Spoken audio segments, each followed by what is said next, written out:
Di dunia yang kian ramai ini, suara seringkali dianggap sebagai simbol kekuatan. Kita hidup di zaman di mana orang yang paling keras bersuara sering dianggap paling benar. Tapi coba amati baik-baik. Orang-orang yang benar-benar berpengaruh justru jarang buru-buru bicara. Mereka mengamati lebih lama, merespons paling akhir. Dalam diamnya ada kendali, dalam tatapannya ada wibawa yang tak perlu dideklarasikan. Orang yang mampu diam dengan penuh kesadaran bukan berarti ia bukan lemah. Justru sebaliknya, ia sedang memamerkan bentuk kekuatan tertinggi, kemampuan mengendalikan diri sendiri. Ia tak kehilangan akal saat diserang, tak goyah saat dipuji. Ia tahu kapan kata-kata jadi senjata dan kapan dia menjadi perisai terkuat. Seperti ajaran para filsuf Stoa, mereka tidak sibuk melawan dunia luar, melainkan merapikan dunia batinnya. Ketenangan semacam ini bukan bawaan lahir, melainkan hasil latihan mental panjang. Dalam ilmu psikologi, orang yang bisa menahan reaksi emosionalnya menunjukkan penguasaan atas impuls, sesuatu yang secara alami memancarkan aura kekuatan. Orang-orang seperti ini tak butuh banyak kata untuk dihormati. Kehadirannya saja sudah membuat orang lain otomatis berhati-hati. Di balik diam ada proses pemilihan. Di balik tatapan tenang ada kesadaran mendalam. Dan di balik langkah perlahan ada keyakinan bahwa tak semua hal patut dikejar dengan tergesa. Dunia yang bising ini tidak butuh tambahan suara lagi. Ia justru merindukan lebih banyak ketenangan yang penuh wibawa. Pastikan kamu nonton sampai habis supaya tidak melewatkan inti pesan ini. Dan jangan lupa subscribe ya, biar kita bisa terus saling menginspirasi. Yuk kita mulai. Musik. Poin 1. Mampu menguasai diri sendiri. Kadang yang paling mengerikan bukan orang yang meledak marah, melainkan orang yang tetap tenang padahal semua orang mengharapkan ia marah. Di saat itu kamu bisa merasakan energi lain, kendali. Bukan kendali atas orang lain, tapi atas dirinya sendiri. Kekuatan jenis ini tak bisa dibeli, tak bisa dipelajari dari buku teori semata. Ia lahir dari perang batin yang sunyi antara dorongan bereaksi dan pilihan untuk tetap sadar. Banyak orang salah kaprah. Mereka mengira diam berarti kalah. Padahal justru disitulah kemenangan terberat diraih. Saat ego berteriak minta pembalasan, tapi kamu memilih diam. Dunia modern terlalu cepat, terlalu riuh. Semua ingin langsung balas, langsung buktikan diri, langsung tegakkan keadilan versi masing-masing. Tapi kalau kamu belajar berhenti sejenak, tarik napas dalam, tunda reaksi, saat itu kamu sedang merebut kembali kendali ke tanganmu sendiri. Bukan berarti semua emosi harus ditekan atau pura-pura tak peduli. Stokisme tidak mengajarkan mematikan perasaan, tapi mengenali emosi tanpa diperbudaknya. Amarah boleh datang, kekecewaan boleh muncul, tapi kamu tetap yang memutuskan langkah selanjutnya. Itu bedanya manusia yang bereaksi dengan manusia yang memilih. Menariknya, sains membuktikan ini bukan sekadar filosofi kosong. Studi neuroscience menunjukkan bahwa saat seseorang menahan impuls emosional, prefrontal cortex, bagian otak yang mengatur pengambilan keputusan, bekerja sangat aktif. Jadi ketika kamu memilih diam di tengah provokasi, otakmu sedang melakukan pekerjaan berat. Menimbang konsekuensi, bukan sekadar menahan perasaan. Ketenanganmu itu bukan kelemahan, melainkan latihan mental tingkat tinggi. Tapi jujur saja, penguasaan diri kadang tidak terasa mulia. Diam sering membuatmu dianggap dingin, bahkan penakut. Kamu dicemooh karena tak melawan. Tapi apa ia kekuatan harus ditunjukkan dengan reaksi keras? Biasanya justru orang yang paling berisik sedang berusaha menutupi ketidakmampuannya mengendalikan diri. Sementara yang tenang sudah menang lebih dulu di dalam hatinya. Kamu pasti pernah melihat orang yang tetap tersenyum saat dipermalukan. Sekilas kelihatan lemah, tapi perhatikan lebih dalam. Senyum itu bisa jadi perlawanan paling elegan. Cara halus mengatakan, kamu tak bisa menyentuh jiwaku.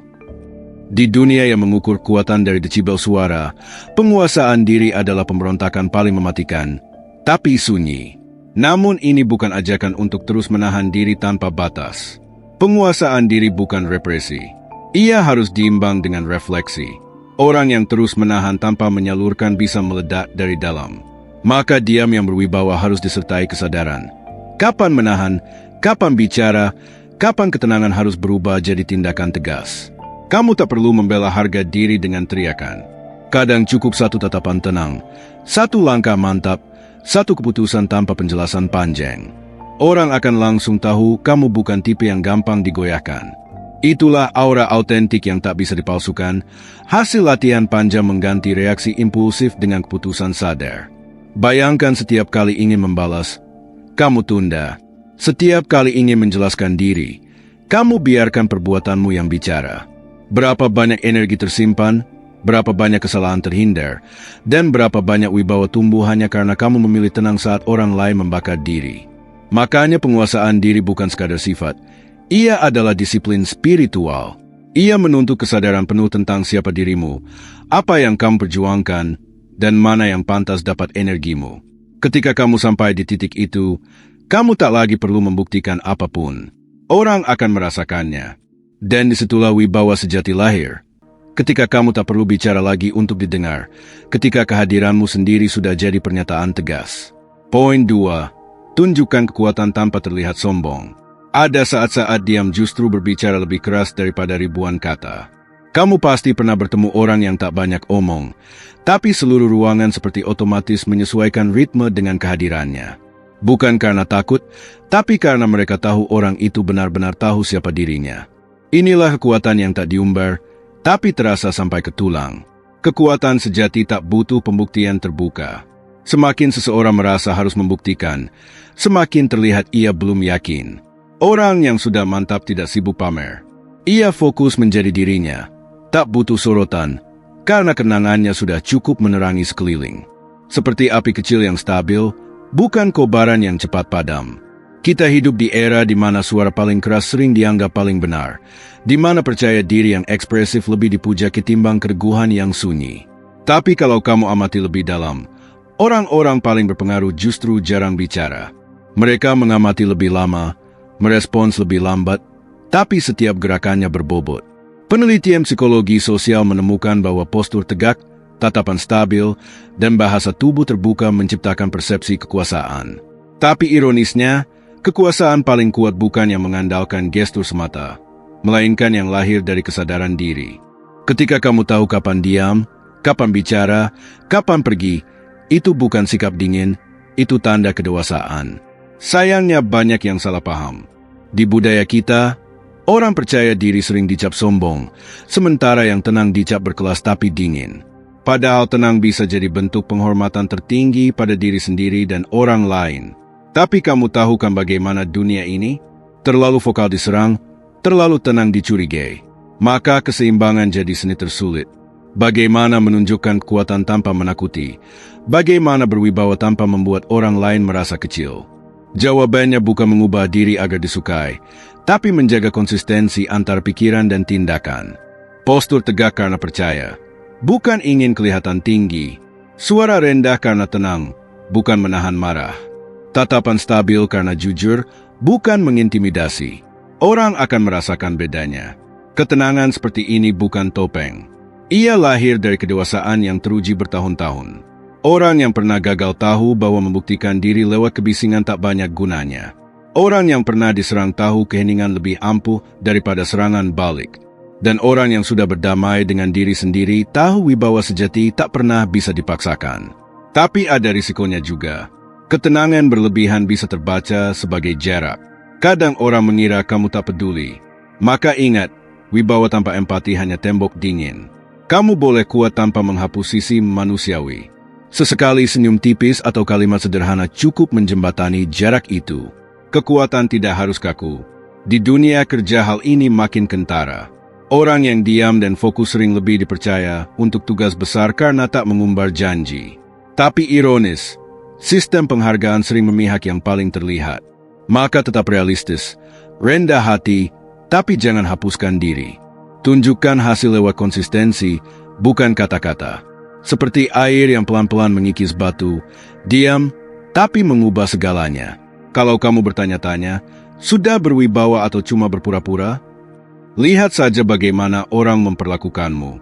Apakah mereka mendengar meski kamu tak bicara? Apakah mereka berhati-hati tanpa diminta? Kalau iya, berarti kamu sudah sampai. Kekuatan yang tak perlu dijelaskan, hanya dirasakan. Pada akhirnya, kekuatan paling anggun adalah ketika kamu tak perlu mengangkat suara untuk didengar, tak perlu menundukkan orang lain untuk dihormati. dan tak perlu menonjolkan diri untuk diingat. Diam bukan lagi pasif.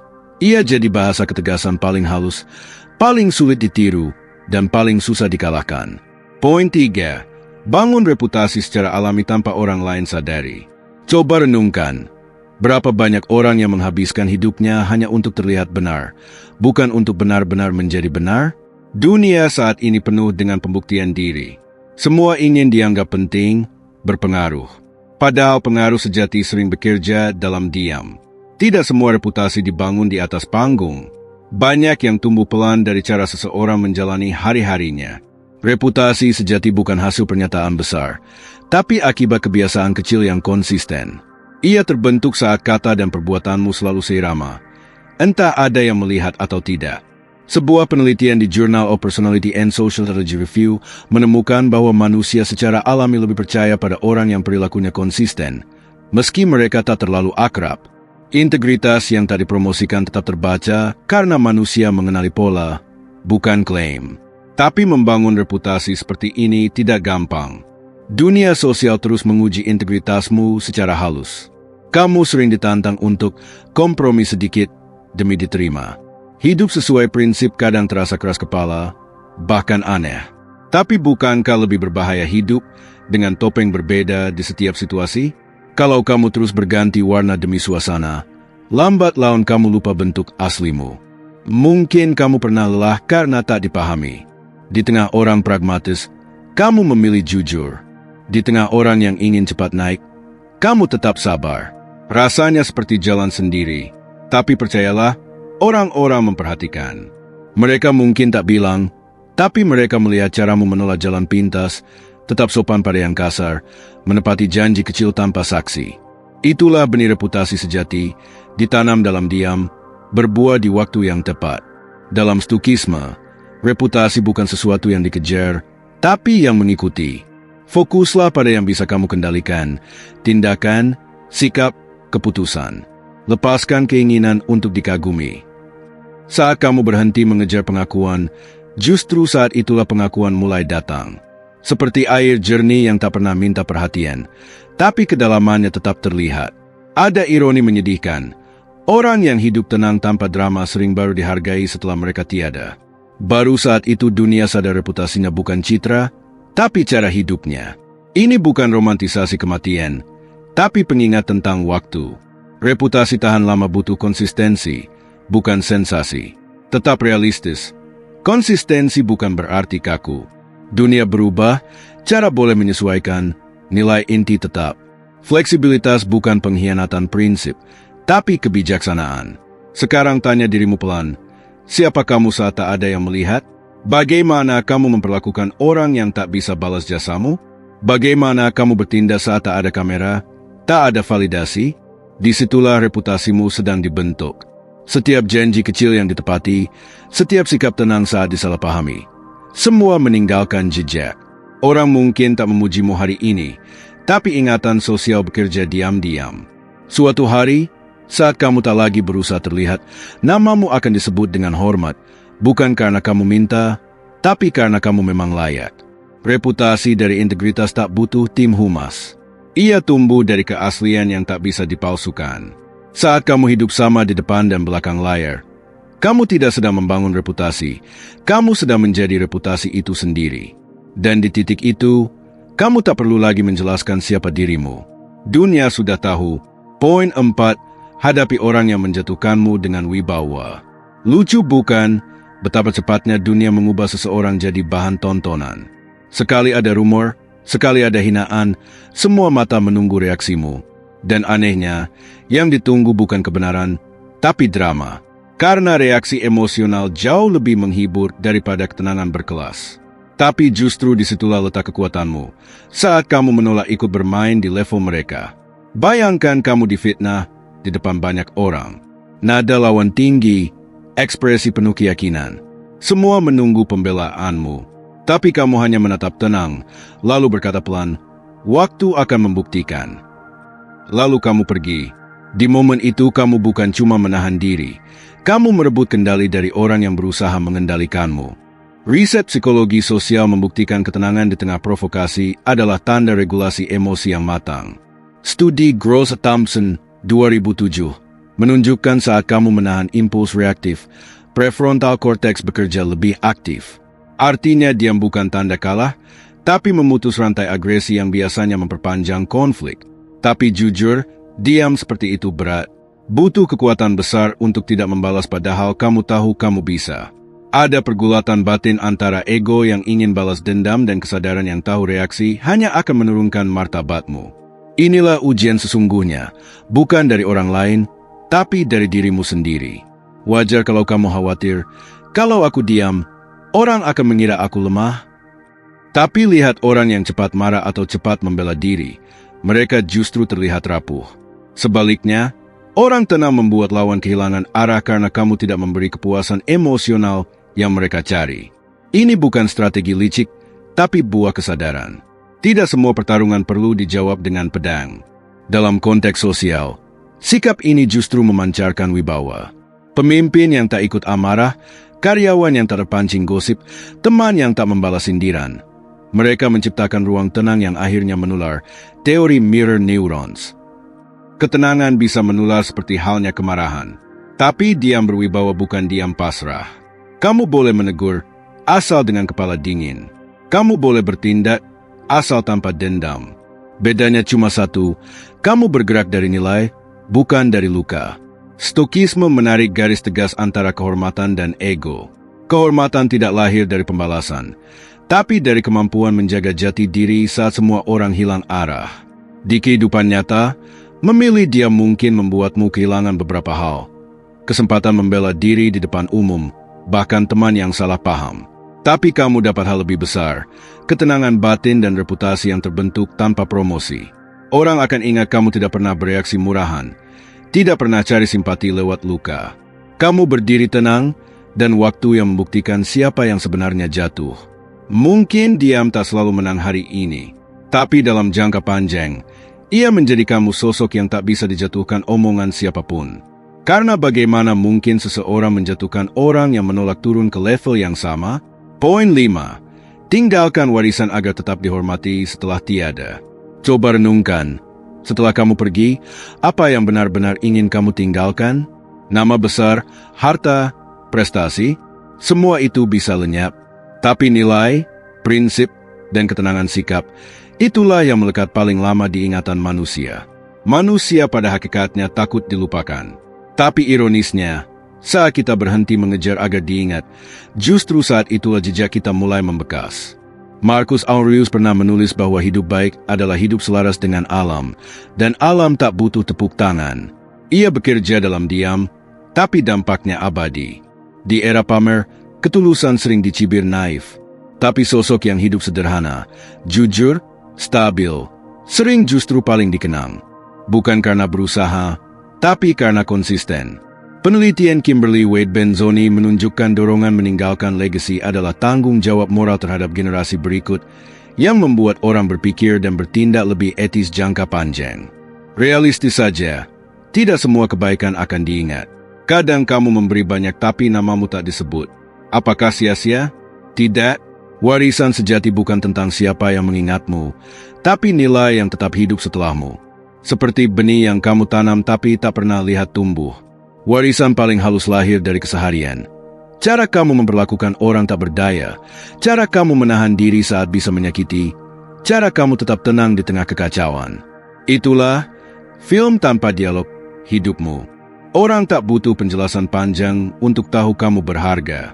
Riset tentang collective memory menyebut masyarakat mengingat seseorang bukan dari kata-katanya, tapi dari perasaan yang ia timbulkan. Jadi kalau ingin warisanmu abadi, fokuslah pada karakter, bukan citra. Ada dilema. Terlalu memikirkan warisan bisa jadi ego baru, tapi keheningan yang sadar berbeda. Ia tidak menolak dunia, hanya memilih cara lebih tenang untuk menanam pengaruh. Orang matang tidak terobsesi bagaimana dunia melihatku, tapi apakah aku hidup sesuai nilai yang kupercaya? Bayangkan seseorang yang tak meninggalkan apa-apa kecuali rasa damai di hati orang lain. Tak ada monumen, tapi setiap mengingatnya orang merasa tenang. Bukankah itu keabadian paling indah? Warisan seperti itu tak perlu diumumkan. Ia lahir dari konsistensi kecil, dari keputusan sehari-hari untuk tetap jadi versi terbaik dirimu, bahkan saat tak ada yang menonton. Karena dunia akan lupa suara keras, tapi tak akan lupa kehadiran yang tulus. Orang akan lupa kata-katamu, tapi akan selalu ingat bagaimana kamu membuat mereka merasa aman, dihormati, dan tenang. Itulah seni meninggalkan warisan tanpa banyak bicara, hidup yang diam, tapi bergaung lama setelah suaramu lenyap. Kesimpulan, kadang kita lupa, kekuatan terbesar bukan dari yang paling lantang, tapi dari yang paling tenang di tengah badai. Dalam diam yang disadari ada kendali tertinggi, kendali atas diri, reaksi, dan keinginan untuk selalu terlihat. Disitulah wibawa sejati bersemayam. Bukan karena semua orang mendengarmu, tapi karena tanpa suara pun mereka menghormati. Keheningan bukan tanda lemah. Ia adalah ruang di mana pikiran bekerja tanpa gangguan ego. Dunia modern membuat kita percaya bicara kuat, tampil hidup. Padahal semakin keras seseorang berusaha meyakinkan dunia, semakin besar kemungkinan ia belum yakin pada dirinya sendiri. Dalam Stukisme, diam bukan sekedar tak bicara, tapi seni menjaga keseimbangan.